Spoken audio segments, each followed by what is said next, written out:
What's up mga puge? Ngayon magluluto tayo. Tuturuan ko kayo paano magsaing ah. Ha? Ako magsasaing. Na. Okay, tapos na pala.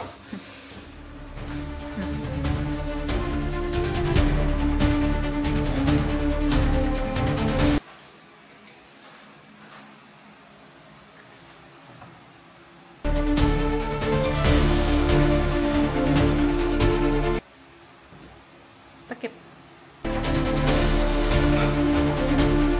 Saksak.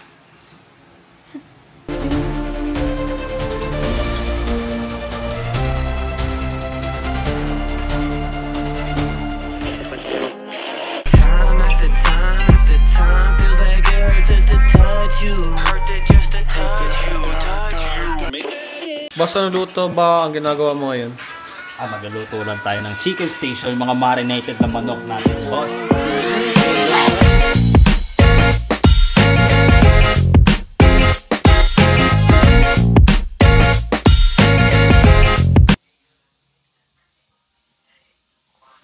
Bagay. Oo. Kabang hindi. Hindi man. Parang natural lang. Or halata. Nag-makeup. Para ako tanongin mo? Halata. Pero okay. Para tanongin mo si Kuya Poy. Si Kuya Poy ang anuhin mo. Bakit bias ka?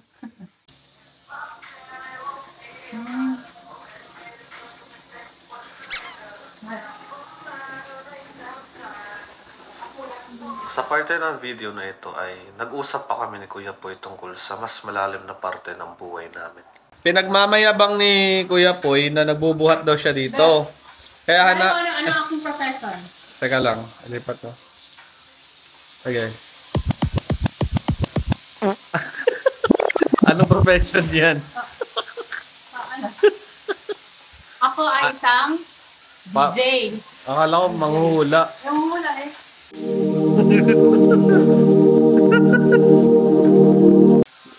Sarap pa naman nakawakan yan. Ngayon hanapin natin yung dumbbell na ginagamit ni Kuya Poy pang bodybuild niya. Nasaan boy? Nasaan ba yun boy? Garahe sa labas? Okay. Ang witty mo dito. Ginamitan mo ng tali. Nga so. Nilagyan niya ng tali kasi sira yung pintuan. Hindi naman sira pero misalignment. Meron siyang ganun. Ayun. Ito. Putay, hindi mo man lang pinunasan yung gilid, hayop ka. O bakit? Putay, kadumi-dumi. Ha? Kadu? 9 pounds. Ilan ba yun? Ito, ilan to? 9 pounds. Ilan ba yung 9 pounds? Parang ano lang ata yun? 4 kilos? 4.5? Ganun.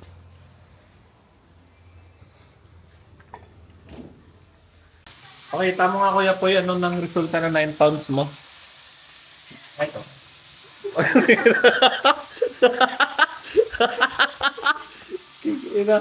Di man lang pinunasan yung dumbbells. Walang joke. Siyempre, nagpagbuhat ako, tapos sabi ako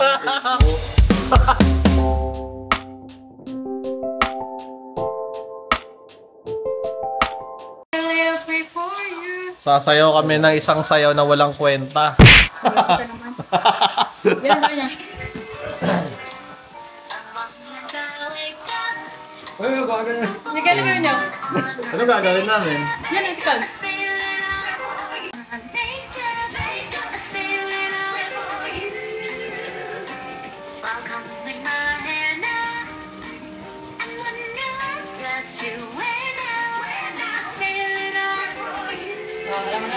Ulit. Pare, dito ka. Kontra ka sa akin. Pagkatapos ng mahabang kwentuhan namin kanina ni Kuya Poy, ay may isang bagay akong na-realize na mahirap mabuhay ng mag-isa. Kaya pahalagahan mo yung mga taong nasa paligid mo. At huwag mong kalimutan na may tao laging nagmamahal sa'yo.